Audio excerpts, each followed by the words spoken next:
Toni Takitani de Haruki Murakami. El nombre real de Toni Takitani era, verdaderamente, Toni Takitani.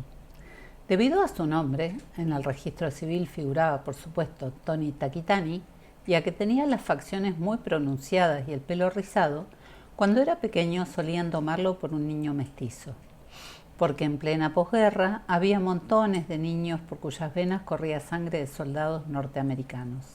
Sin embargo, lo cierto era que tanto su padre como su madre eran japoneses de pura cepa.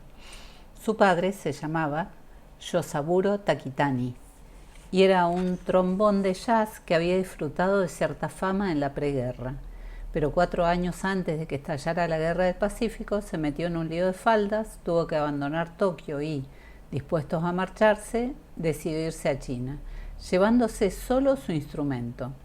En aquella época, zarpando de Nagasaki, se tardaba un día en llegar a Shanghái. No tenía nada, ni en Tokio ni en Japón, que le importara dejar atrás. Se marchó sin pesar alguno. Además, a un hombre de sus características, los encantos artísticos que ofrecía el Shanghái de aquella época parecía irle como anillo al dedo. Desde el instante en que avistó de pie en la cubierta del barco que remontaba el río Yangtze las hermosas calles de Shanghái iluminadas por el sol de la mañana, se sintió fascinado por la ciudad. Aquella luz parecía traerle promesas de un futuro brillante y feliz. Tenía entonces 21 años. De este modo, Yosaburo Takitani pasó los agitados tiempos de contienda, desde la guerra sino-japonesa al ataque de Pearl Harbor y al lanzamiento de las bombas atómicas, tocando despreocupadamente el trombón en los clubs nocturnos de Shanghái. La guerra se desarrollaba en un lugar que nada tenía que ver con él. En definitiva, se puede afirmar que Yosaburo Takitani no tenía un ápice de voluntad ni de capacidad de reflexión histórica. Tocar el trombón, comer 3 veces al día y disfrutar de la compañía de mujeres era todo cuanto deseaba. Era un hombre modesto, pero también arrogante. Fundamentalmente era un gran egoísta, pero solía ser muy amable y simpático con quienes lo rodeaban. Por lo tanto, gustaba a la mayoría de la gente. Era joven, guapo y encima tocaba muy bien el trombón, así que, fuera de donde fuese, destacaba como un cuervo en un día de nieve. Se había acostado con tantas mujeres que había perdido la cuenta, desde japonesas a chinas, pasando por rusas blancas, desde prostitutas a mujeres casadas, desde mujeres hermosas a otras que no lo eran tanto. Él se acostaba con cuantas mujeres tuviera al alcance de la mano, y así Yosaburo Takitani se convirtió enseguida en una figura emblemática del Shanghái de la época gracias a la dulzura de su trombón y a la actividad de su enorme pene. Otra de sus cualidades, aunque él no fuese muy consciente de ello, era la de saber entablar amistades útiles. Estaba en excelentes términos con militares de alta graduación del ejército de tierra japonés, con ricachones chinos, aparte de con unos tipejos forrados de dinero que habían obtenido enormes beneficios económicos de la guerra por medios turbios. Eran, en su mayoría, de esos que esconden una pistola bajo la chaqueta y que, al salir de un edificio, lo primero que hacen es echar una ojeada calle arriba y calle abajo. Pero Yosaburo Takitani, curiosamente, se llevaba bien con ellos, y ellos, a su vez, lo protegían con mimo. Si tenía algún problema, le proporcionaban los medios para solucionarlo. En aquella época, la vida sonreía a Yosaburo Takitani. Sin embargo, los talentos notables como el suyo también tienen a veces efectos adversos. Al terminar la guerra, el ejército chino puso el ojo en sus juergas con tipos poco recomendables y Yosaburo Takitani fue a dar con los huesos en la cárcel durante una larga temporada. La mayoría de los encarcelados eran ejecutados sin ser siquiera juzgados. Un buen día, sin previo aviso, los arrastraban hasta el patio de la cárcel y con una pistola automática les volaban la cabeza de un disparo. Las ejecuciones siempre tenían lugar a las 2 de la tarde y el sonido duro y comprimido de los disparos de las automáticas resonaban por el patio. Esa fue la mayor crisis en la vida de Yosaburo Takitani. La distancia entre la vida y la muerte era literalmente del grosor de un pelo. Él era consciente de que podía encontrar la muerte en aquel lugar. Morir en sí mismo no le daba miedo. Total, te pegaban un tiro y listo. El dolor no debía durar más que un instante. Hasta ahora he vivido como me ha dado la gana y me he acostado con un montón de mujeres, se decía. He comido muy bien, he tenido mucha suerte en esta vida. No dejo atrás nada que valga la pena. Aunque me maten, así por las buenas, no tengo derecho a quejarme. En fin, así están las cosas. Pedir más sería abusar. En esta guerra han muerto millones de japoneses. Y montones de personas han tenido una muerte infinitamente peor que la mía. Resignado a su suerte, se pasaba el día acostado en el calabozo silbando. Día tras día contemplaba cómo pasaban las nubes al otro lado del ventanuco enrejado de su celda, y sobre las paredes resumantes de humedad se representaban los rostros y los cuerpos de todas las mujeres con las que se había acostado. Sin embargo, Yosaburo Takitani acabó siendo uno de los 2 únicos japoneses que lograron salir de aquella prisión con vida y volver a su país. El otro era un militar de alta graduación que había enloquecido. De pie en la cubierta del barco que lo repatriaba, mientras miraba cómo la ciudad de Shanghái iba empequeñeciéndose en la distancia, justo al contrario de lo que había sucedido a su llegada, pensó: no hay quien entienda la vida. Yosaburo Takitani volvió a Japón demacrado y con lo puesto en la primavera de 1946. A su llegada a Tokio se encontró con que su casa había ardido y que sus padres habían muerto en los grandes bombardeos aéreos de marzo del año anterior. Su único hermano había desaparecido en el frente de Birmania. Es decir, que Yosaburo Takitani estaba solo en el mundo.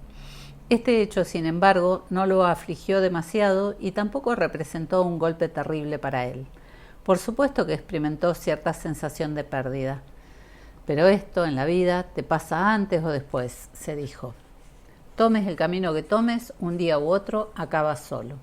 Él tenía entonces 30 años y ya no era una edad en la que pudiera reprocharle a nadie haberse quedado solo. Le daba la sensación de haber envejecido algunos años de golpe. Solo eso. Fue el único sentimiento que brotó de su pecho.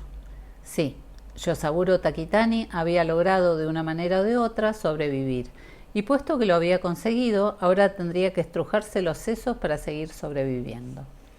Como no sabía hacer otra cosa, llamó a sus antiguos conocidos, formó una pequeña banda de jazz y empezó a recorrer las bases del ejército norteamericano.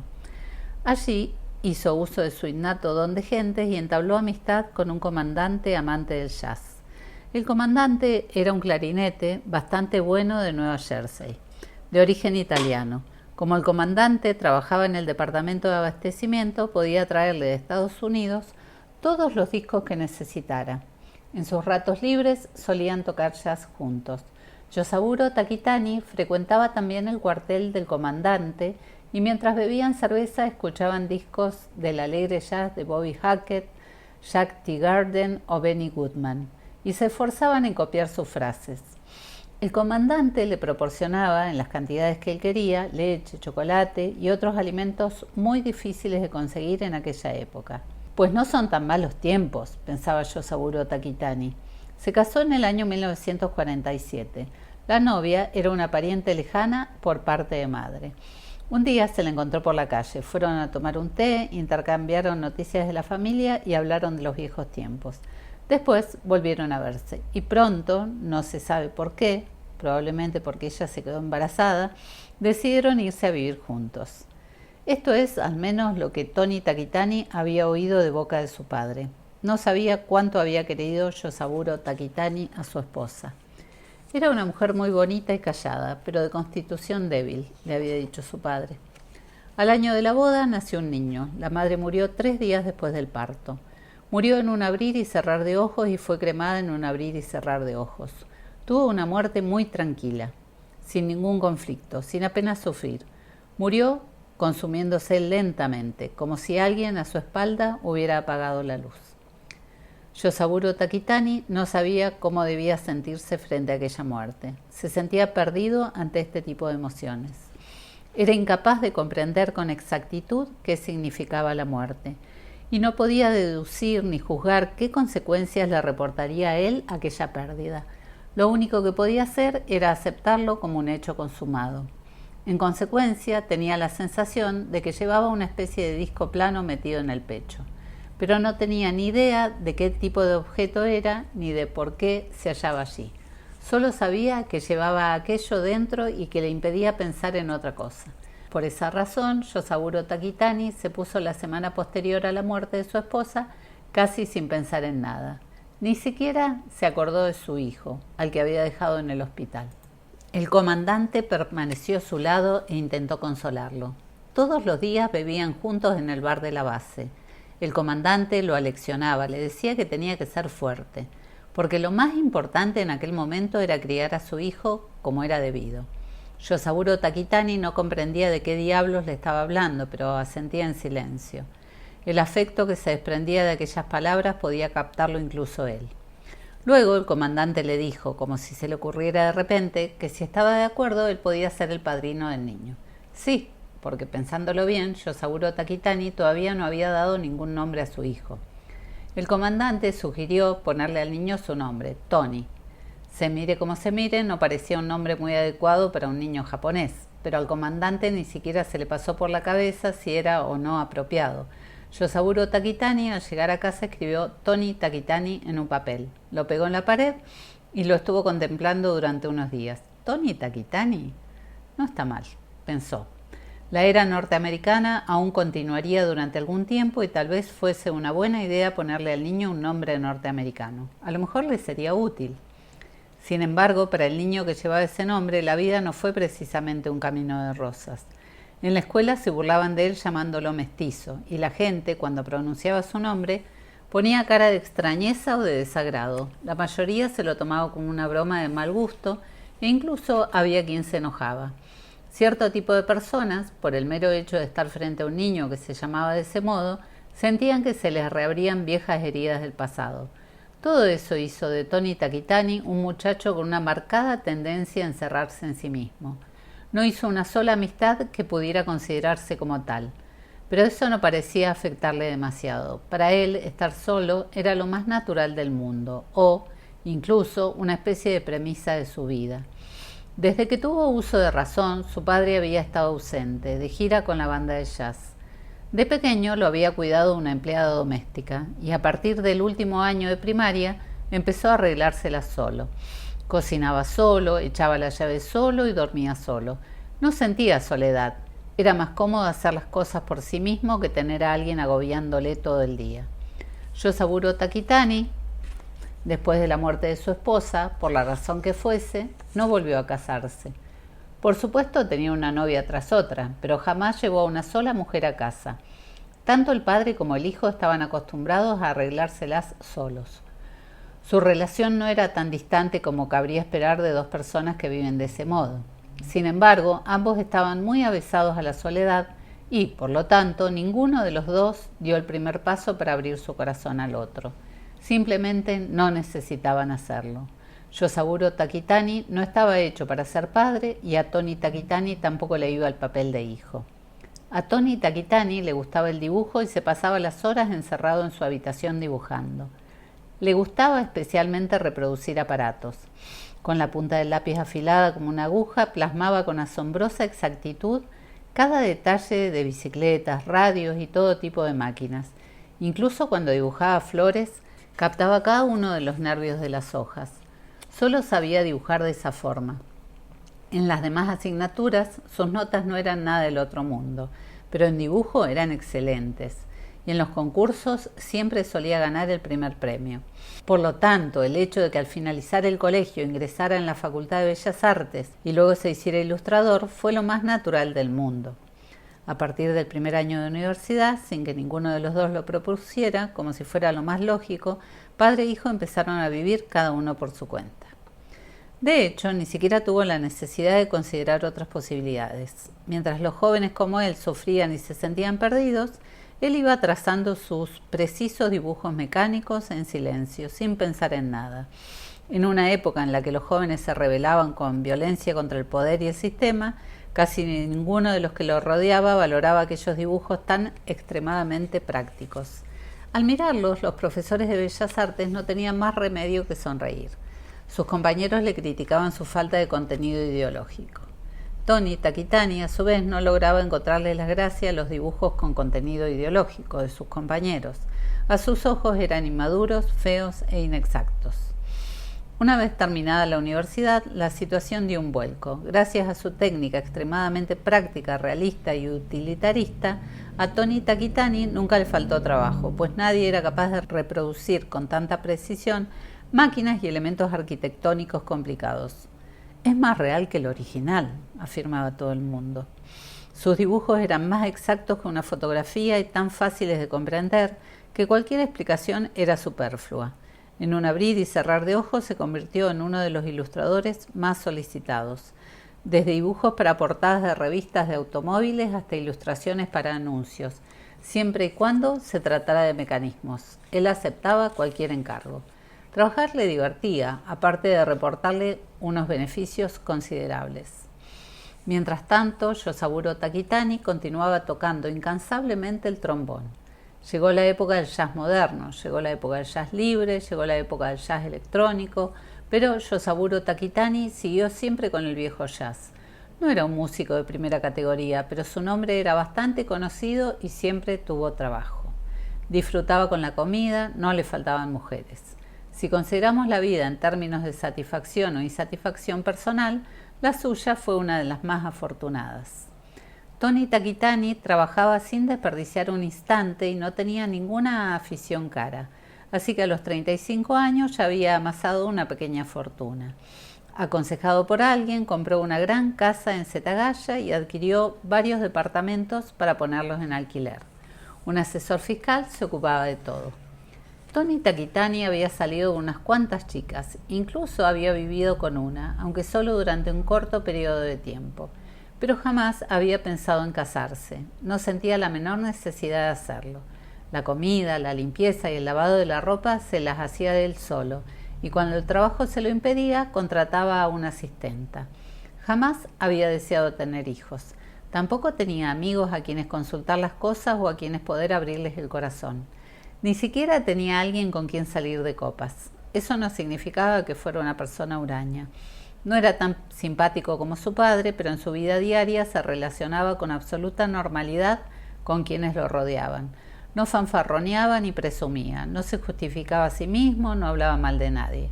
Prefería escuchar a los demás que hablar de sí mismo, así que la mayoría de las personas lo apreciaba. Sin embargo, era absolutamente incapaz de establecer relaciones personales que fueran más allá del nivel práctico. A su padre solo lo veía cada 2 o 3 años, siempre por algo en concreto. En cuanto se encontraban y resolvían el asunto que los ocupaba, ya no tenían nada más que decirse. La vida de Tony Takitani discurría de una manera extremadamente tranquila y apacible. No creo que me case nunca, pensaba. Sin embargo, un día de repente, sin que nada lo presagiase, Tony Takitani se enamoró. Sucedió de forma inesperada. Ella era una empleada a medio tiempo en una editorial que fue a su estudio a buscar unas ilustraciones. Tenía 22 años. Mientras estuvo allí, lució una serena sonrisa en los labios. Tenía un rostro agradable y simpático, pero objetivamente no se la podía considerar una belleza. Sin embargo, había algo en ella que golpeó con violencia el corazón de Tony Takitani. Desde que la vio por primera vez, sintió una opresión en el pecho que casi le impedía respirar. No sabía que tenía aquella chica que le había afectado tanto, y aunque lo hubiese sabido, no habría podido explicarlo con palabras. Además, también se sintió atraído por su modo de vestir. A él no le interesaba demasiado la ropa y apenas se fijaba en cómo iban vestidas las mujeres. Sin embargo, se quedó profundamente admirado al ver cómo aquella chica sabía llevar la ropa. Incluso podía decirse que lo conmovió. Había muchas mujeres que vestían con buen gusto, muchas que iban más elegantes que ella, pero el caso de aquella chica era diferente. Vestía con tanta naturalidad, con tanta gracia, que parecía un pájaro envuelto en un aire especial, como si se dispusiera a alzar el vuelo hacia otro mundo.